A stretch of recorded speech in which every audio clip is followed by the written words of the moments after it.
Welcome and thanks for coming to the 8th Vermont Tech Jam, brought to you by Dealer.com and My Web Grocer. I'm Michelle Brown of 7 Days Newspaper. Before we start this presentation, we want to thank our sponsors.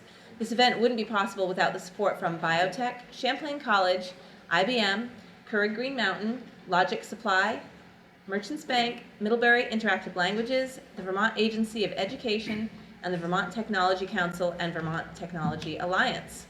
On behalf of JAM organizers, 7 Days, and the Tech Alliance, I'd like to welcome you to How to Get Hired presentation. I'm here with recruiters from Middlebury Interactive Languages, Dealer.com, and IBM to talk to you how you can stand out in the hiring process. And to get started, we're going to hear from each of the representatives a little bit about their organization and what they're looking for in employees. And then we're going to open the floor up to you folks, and you can ask questions, and they will answer them to the best of their ability. All right, why don't we start with Dealer.com? Okay. Are you talking to here or here? Yes, it's kind of picking up from both places. Okay, good morning. I'm Amy Kikalik, and I am a recruiter at Dealer.com, which is right here in Burlington. We are a company that was started here in Burlington about 16 years ago, and we develop software solutions for the automotive retail industry. So what that means is everything from a web platform to all the supporting software that dealerships might need, whether it be on the sales end, the digital marketing end, managing client relationships, inventory, all of those aspects of automotive. We are a company in Burlington of about probably close to 800 employees here in Burlington. Nationwide, we're about 3,400 employees because we are part of a parent company called DealerTrack Technologies. DealerTrack, we merged with DealerTrack in March of 2014, so we are a much larger organization today. In Burlington, we have two locations, one on the corner of Howard and Pine and the other on Lakeside Drive. Most of the employees, obviously we have a diverse group of employees. We have those who specialize on the client side of the business, so working with dealerships, whether it be just small car dealerships and their digital marketing needs, or it could be a large original equipment manufacturer like Subaru or Audi or some of those names that you probably recognize. So we have folks who work on the client side, and then certainly because we are in technology, a large percentage of those people who work at Dealer are developers. So whether it be a software engineer, a systems engineer, the quality assurance, some of those job titles. And that's our greatest hiring need currently, as we want to keep the tech team focused here in Burlington and all of the development that happens on our products. So that is what we do, and we're excited to be here, and certainly if you have any questions as we go along today, let me know. All right, Ed? Good morning, my name is Ed Besaid. I'm a first-line engineering manager at the Essex facility here. The facility's been here for over 50 years. I've been there for about 30 of those years. Enjoyed my time there. What do? We make semiconductors. We design them, we manufacture them. The Burlington site, while it's pretty much self-contained, also supports the site in East Fishkill, New York, which makes the larger wafers, which are 300 millimeter. So we don't just manufacture and develop products here in Burlington, we also do that in other parts of the company. What type of jobs are we looking for? Well, as you would imagine, technical jobs is what everyone thinks of with IBM, and there's certainly a lot of those. So whether it's an engineering degree type job, that could be a bachelor's degree or a more advanced degree. We also look for technicians, folks to work on the manufacturing floor. So we have a whole wide array of positions there.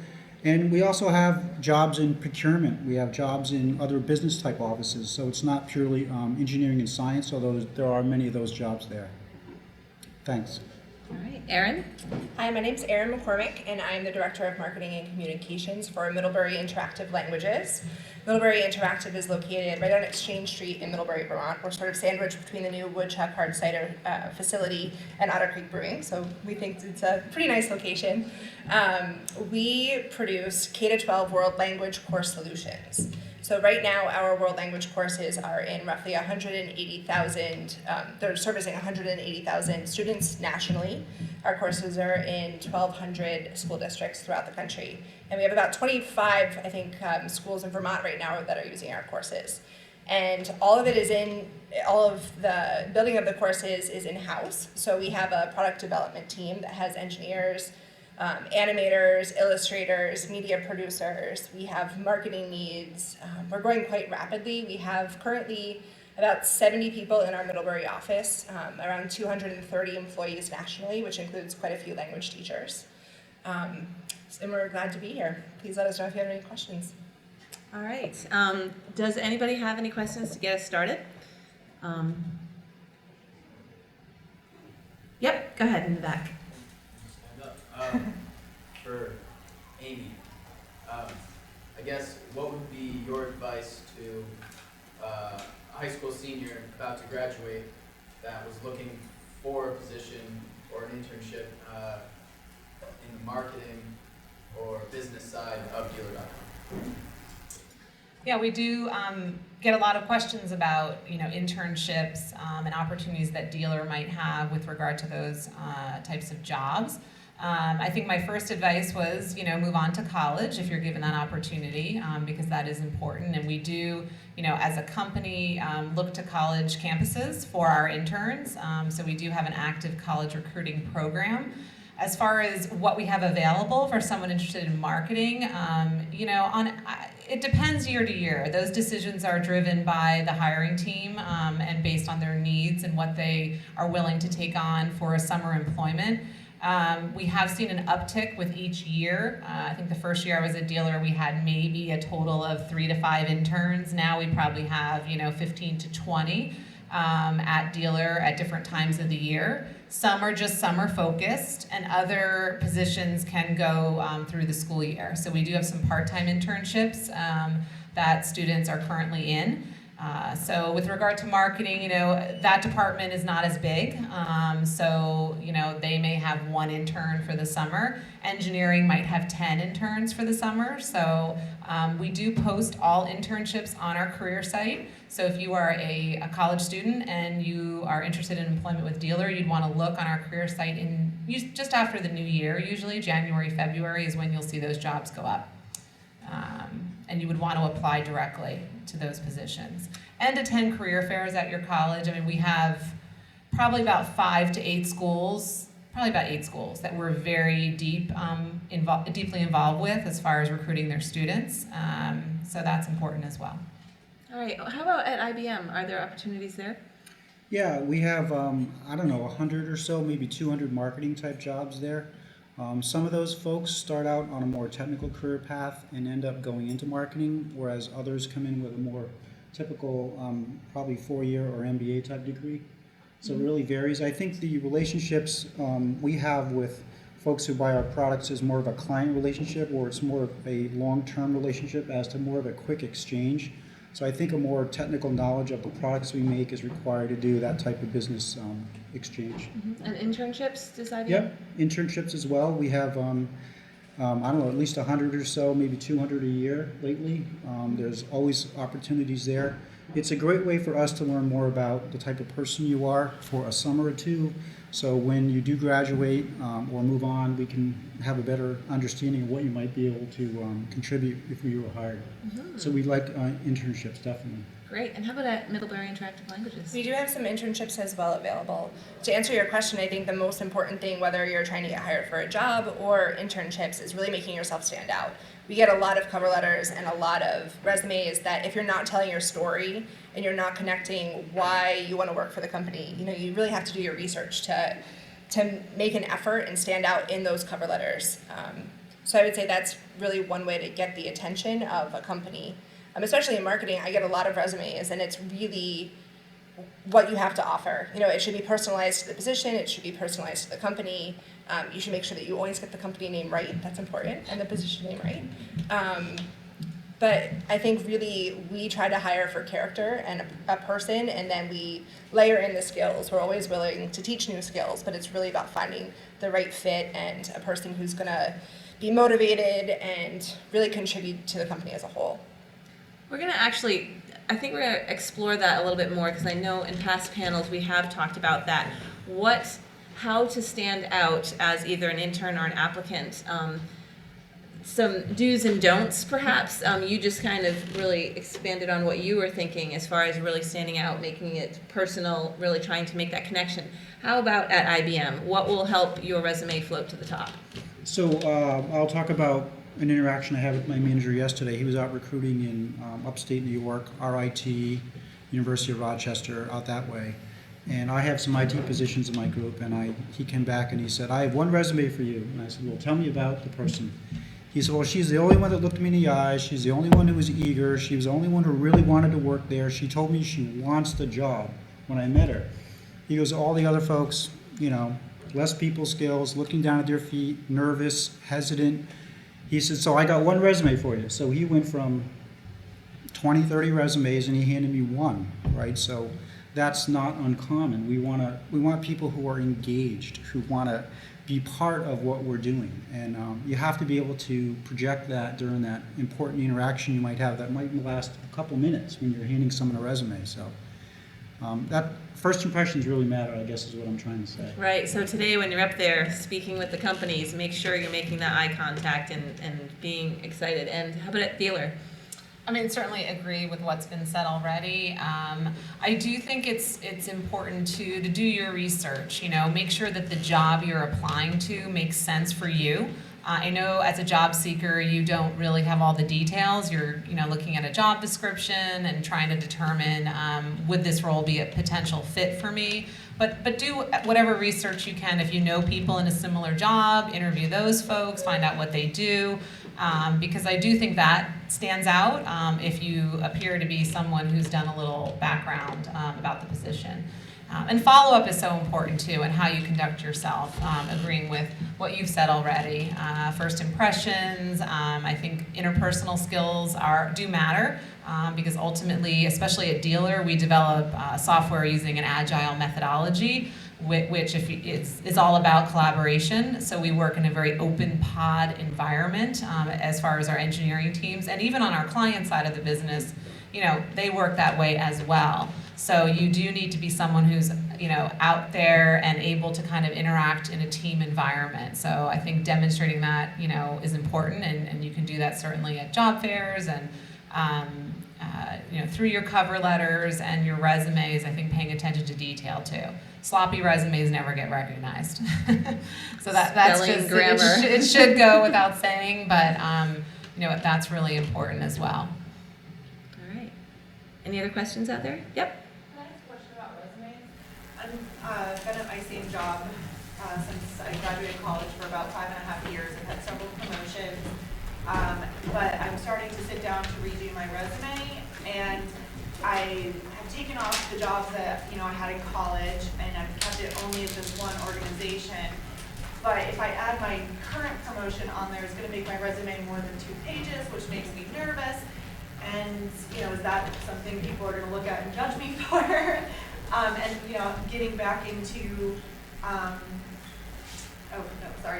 other question about that resume was, a lot of my jobs, I've been in the same department for 3.5 years, but I've had 4 different job titles, and some of my duties have carried over from each job.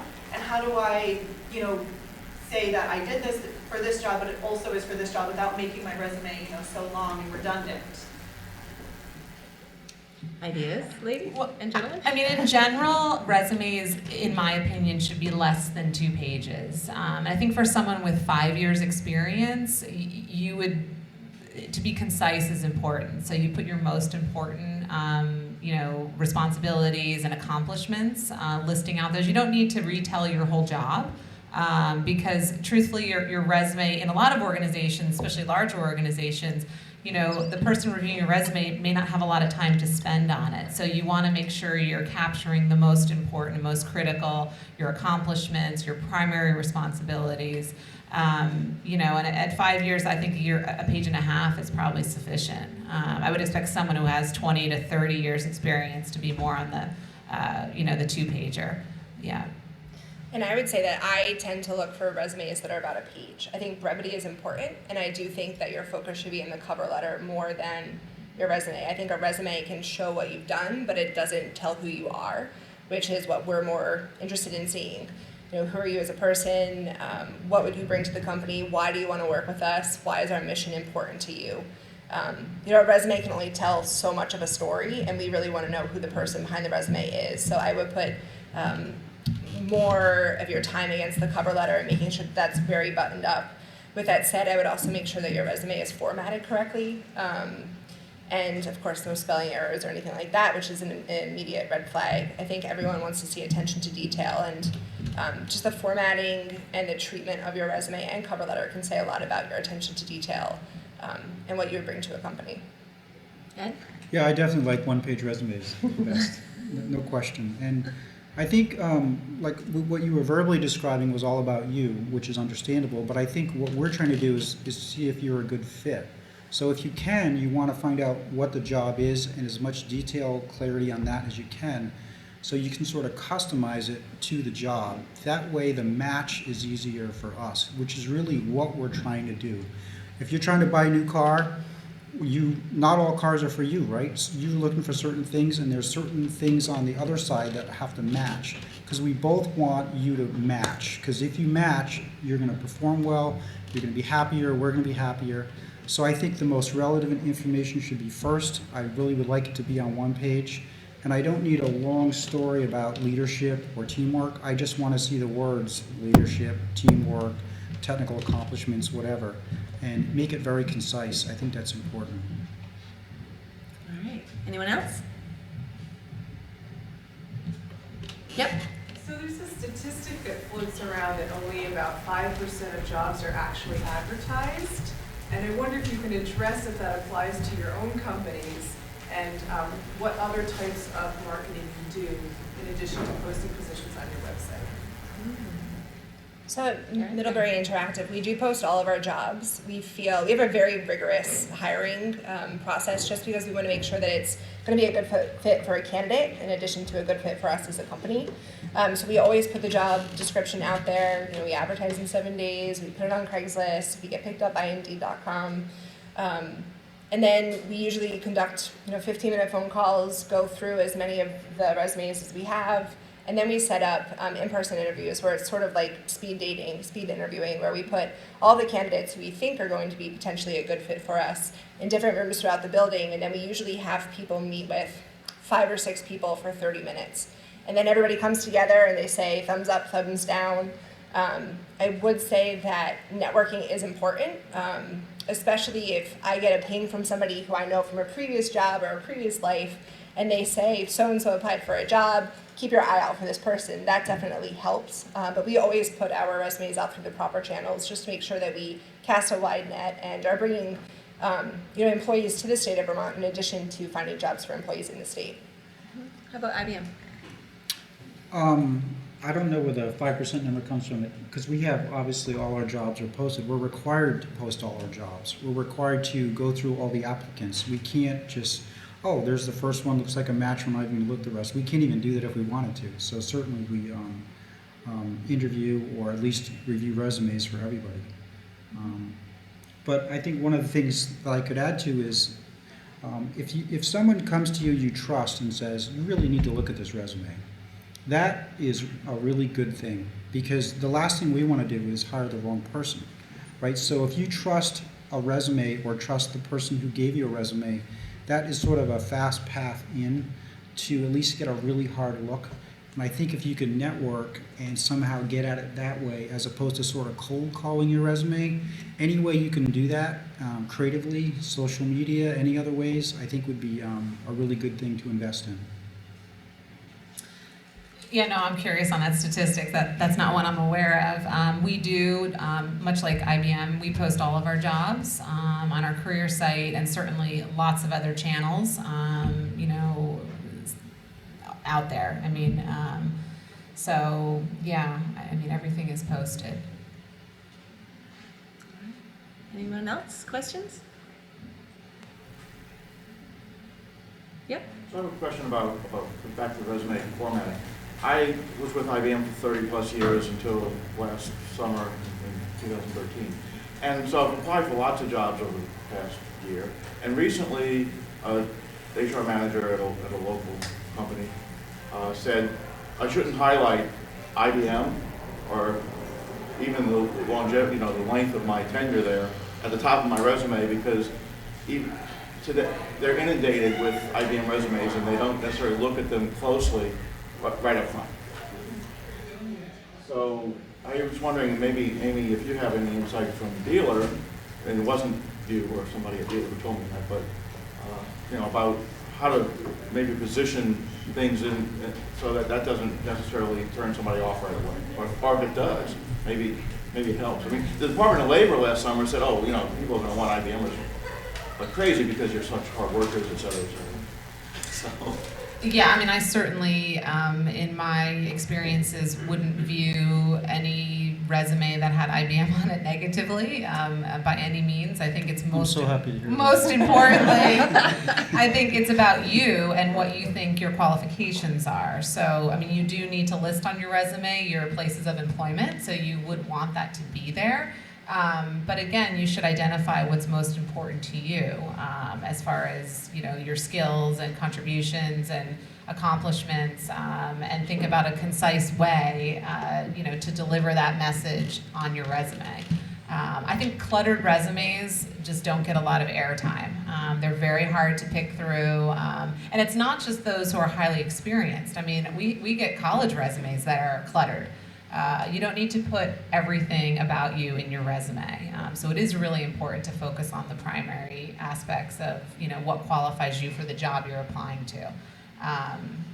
Brevity is important. That was stated earlier. Cover letters we do value as well. I mean, we process a lot of candidates, certainly, but cover letters are still important. And they can, then you can describe more of individual things on that, on the cover letter. Anyone else? Yep. I'm visiting from Pennsylvania. I'd like to move up to Vermont to work. I'm wondering, what can I do to make myself stand out so that I'm not looked over because of my distance? Yes. What type of jobs are you looking for? In what particular, in tech? Yes, software development.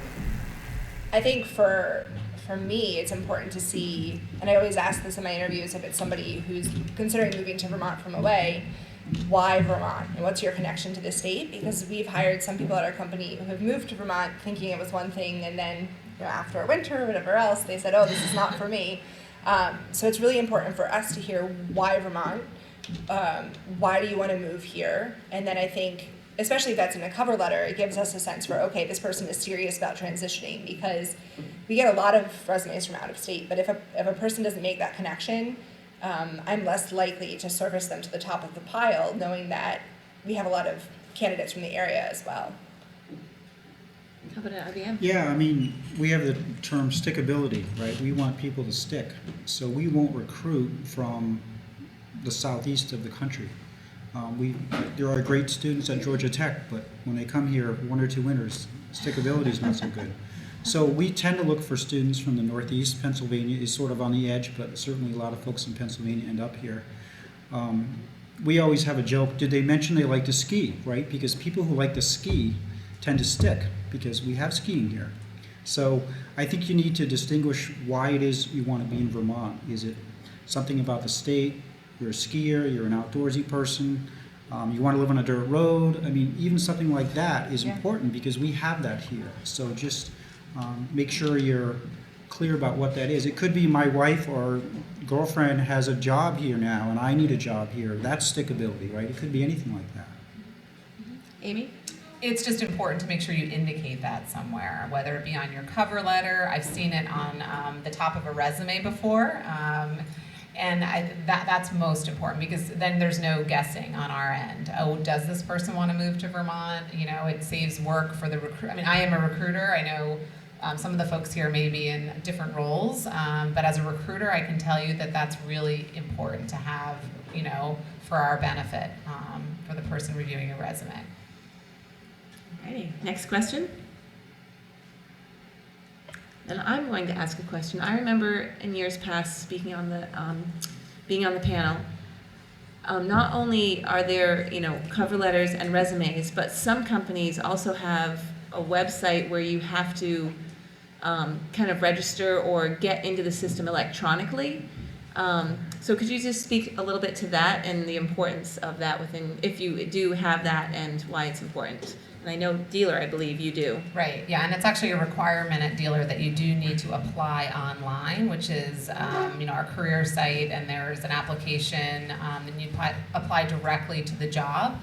You create a profile and that kind of thing. So it is a requirement, and even if we are networking or receiving resumes in another way, ultimately, when you come on site, we do have an expectation that all candidates will be in our applicant system. So, it is important to go through those steps. And yes, we still get paper resumes and networked resumes and employer referrals and that kind of thing, but our goal is to get everyone into our applicant tracking system. So even if and I've had this happen recently, people always think it goes into some black hole, which, recruiting is not perfect. We do get inundated with a high volume. But we also run queries and searches on our database. So, we have thousands of people in our database, and so maybe you applied for a job a year and a half ago and it didn't work out or something, but we still may call you if you're in our system. So it's to your advantage to make sure you go through those steps. How about IBM? This is a really good question because it's a big misconception folks have. If you go upstairs and talk to the IBM booth and you want to apply for a job, when you're talking to someone and hand them your resume, you did not apply for the job yet. You are part of that process. You have to go on the system and apply for a specific job number. So we have a pamphlet that lists job numbers next to jobs. So there might be 3 jobs out of 20 listed that you're interested in. You need to apply for all 3 of those jobs. Because on our side, if I own the job number you've just applied to and there's 5 candidates, you showed up there. You can't hand someone a resume and think, oh, Ed's got my resume, so I've applied for the job. You have to go in and specifically apply to that specific job number. And I think when you're interacting with someone like us, you should ask them, well, what are the steps here? How am I going to find out that I'm actually applied correctly? How long will that take? How will I know? Will it be an email? Can I call you?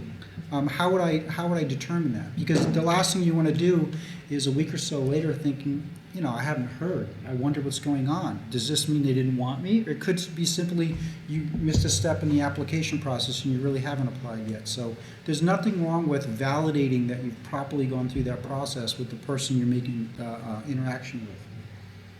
All right, how about at Middlebury? All of ours is done online as well, which is important. We recently got a resume. Somebody emailed HR saying that they had some abroad experience that didn't translate well with our online app, and sadly that person got forgotten because when I am a hiring manager and I go into the system, I have 20 applications for that position, and that's what I'm looking at. So I think it's really important not only to, in our system, you can upload documents as well. A lot of people will just put their resume in the online template, but it's helpful to see the formatting, and especially when we're passing that along to other team members who might be interviewing, people want to see how you format your resume. It's a simple thing, but it speaks and says a lot about you. So yeah, my tip would always be to go through the motions that a company requires to make sure that you are actually submitting for a job. And then, I think that's the best way to go about it. All right. Question in the back? I've heard that it's becoming more common when you're going for software development type jobs that you take some sort of programming test as part of the interviewing process. Can you speak to that? Yes, it depends obviously on the job. At dealer.com, currently the way our process works for engineering, your resume does go through an initial level of screening.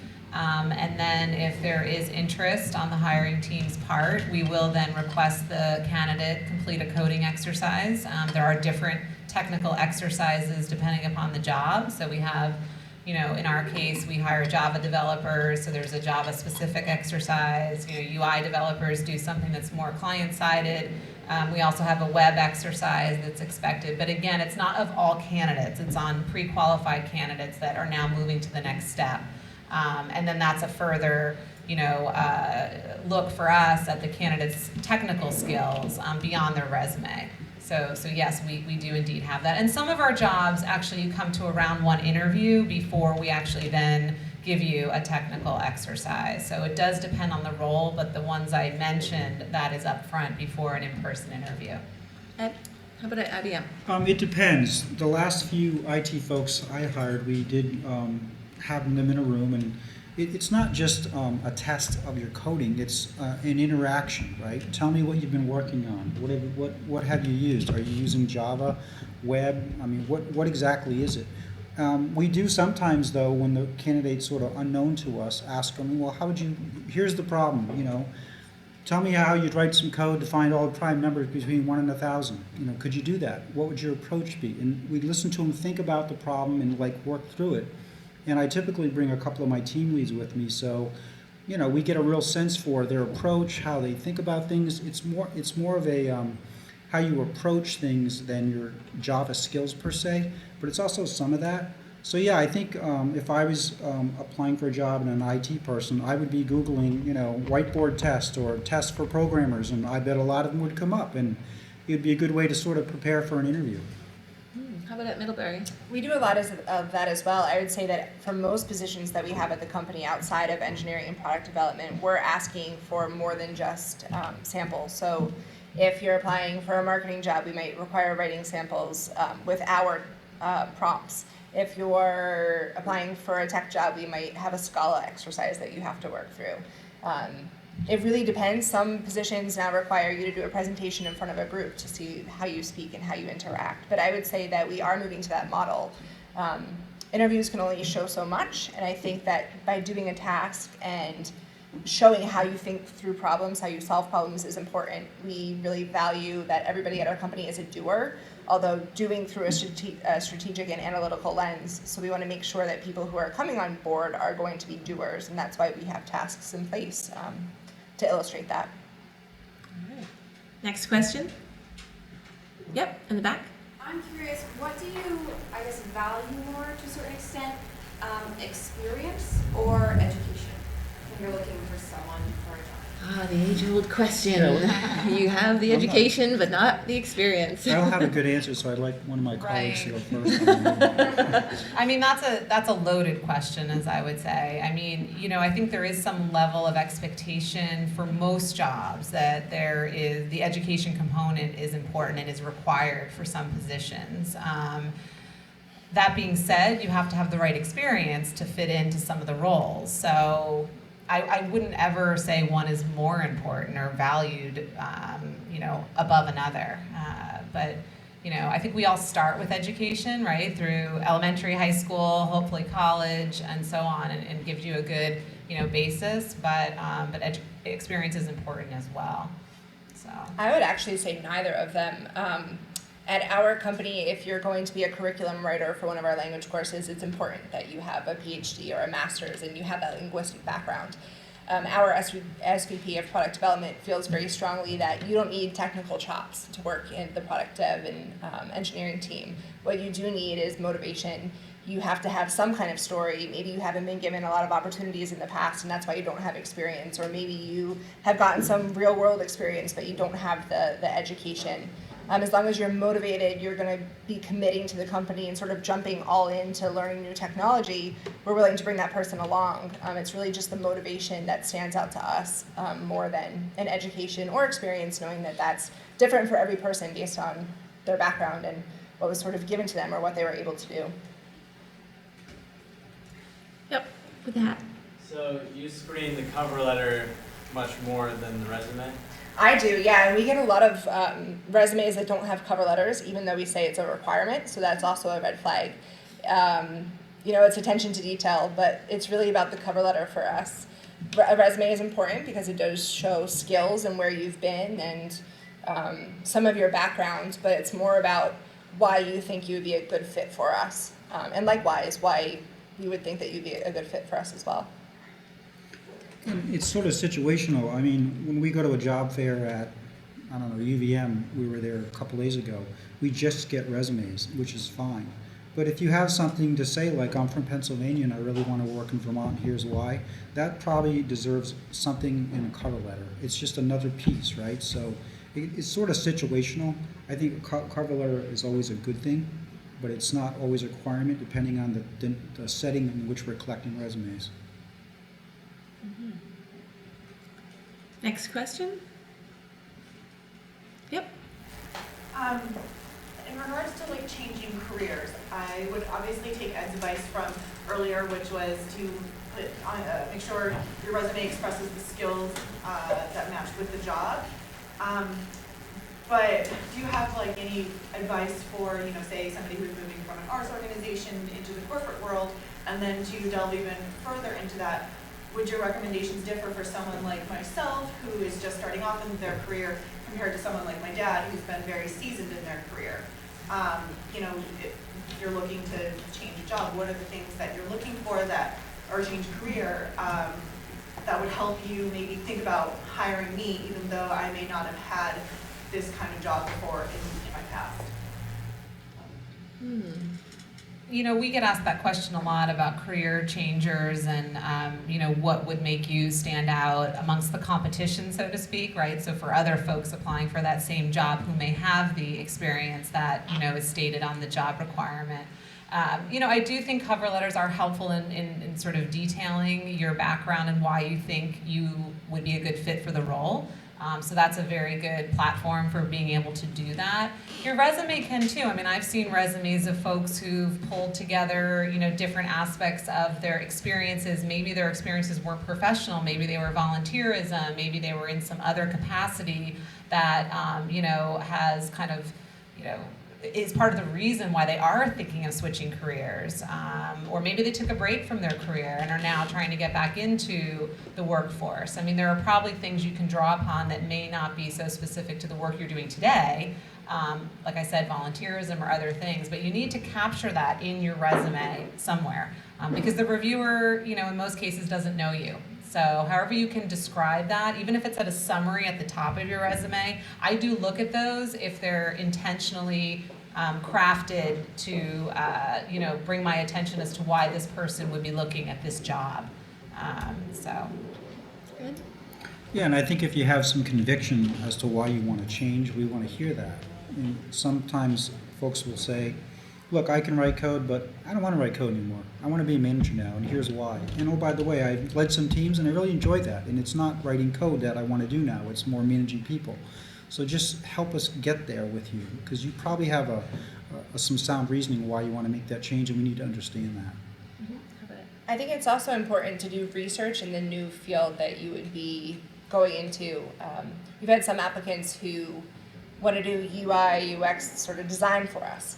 And we always ask them in interviews, well, who do you follow? What have you read recently on it? What are new trends? And if, you know, I wouldn't care so much what your background is, but if you can articulate who you're following, if they impress me, that knowledge and that the research that you've done in the new industry and showing your passion for what's going on in that new industry will stand out. Next question? Yep. I wonder if any of the panelists have had experience or have used systems that essentially to automate keyword searches within resumes that are coming in through the online application portal.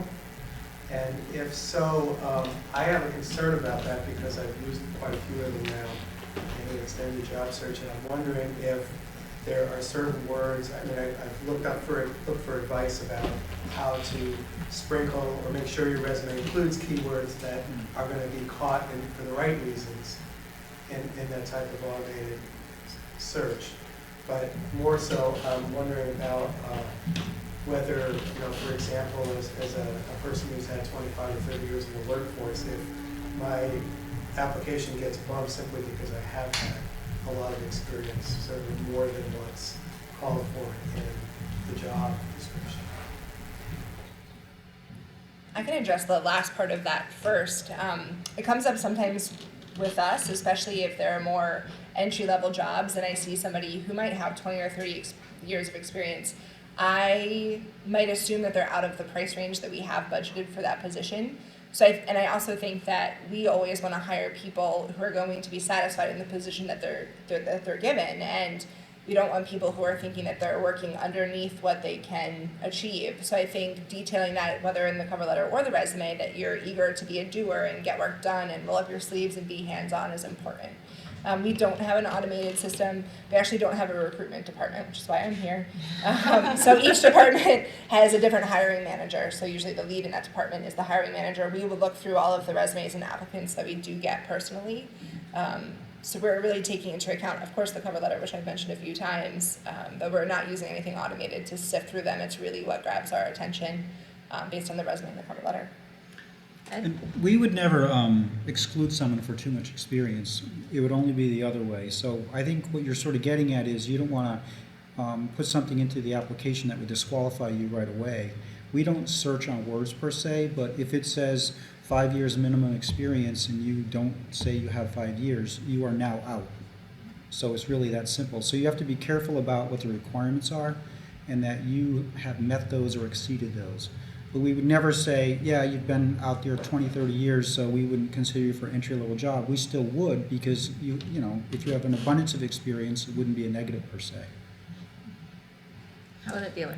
Yeah, I mean, I think, you know, with regard to keyword searches, I mean, you are, as an applicant to our company, applying directly for a role. So we're not conducting a keyword search on, you know, we're not finding you through a keyword search. So we are looking at you because you've applied for this job. You know, I'm not so focused on, as a recruiter, I don't really zero in on the number of years experience. I zero in on your qualifications and how that compares to the role that you apply to or that we're thinking of you for. So I think that's important because sometimes we have job seekers who will apply for these jobs and it doesn't make sense. You have to show why this does make sense. You know, why should you be an applicant for this role? So I think doing, again, your research on the position to the best of your ability is very important. And ultimately, as a company, we're trying to find the greatest match for the job. And, you know, it's not to say someone with, as you described it, you know, you have a lot of experience. There's nothing negative about that, right? If you are the most qualified candidate for the job, then hopefully, you know, there would be a match. So it's complicated. I always say hiring is not a perfect science. So you try different things on our end and on the job seeker's end, you know, to find the right role for yourself. Next question. Yep, in the front. My question is about LinkedIn. How much you use it as a screening tool, and or do you have a prospective employer who hasn't come in to interview with you yet use it as a way to connect with them? It's one of the first things I do is if somebody has a LinkedIn link on their resume, I click on it and see who they are and what their experience is from LinkedIn. I think that can also give you some information about a person from, do you have a photo, have you taken the time to input your work experience into LinkedIn? How many connections do you have? You know, we look at all of that not as a deal breaker or not as, you know, just more information about a person, but I always look at it, it's one of the first things I do. I'm using it more than I used to, and I'll probably be using it more in the future.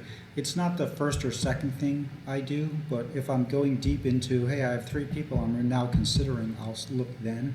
So it's sort of to more fill out what the resume, the cover letter, the interaction might say.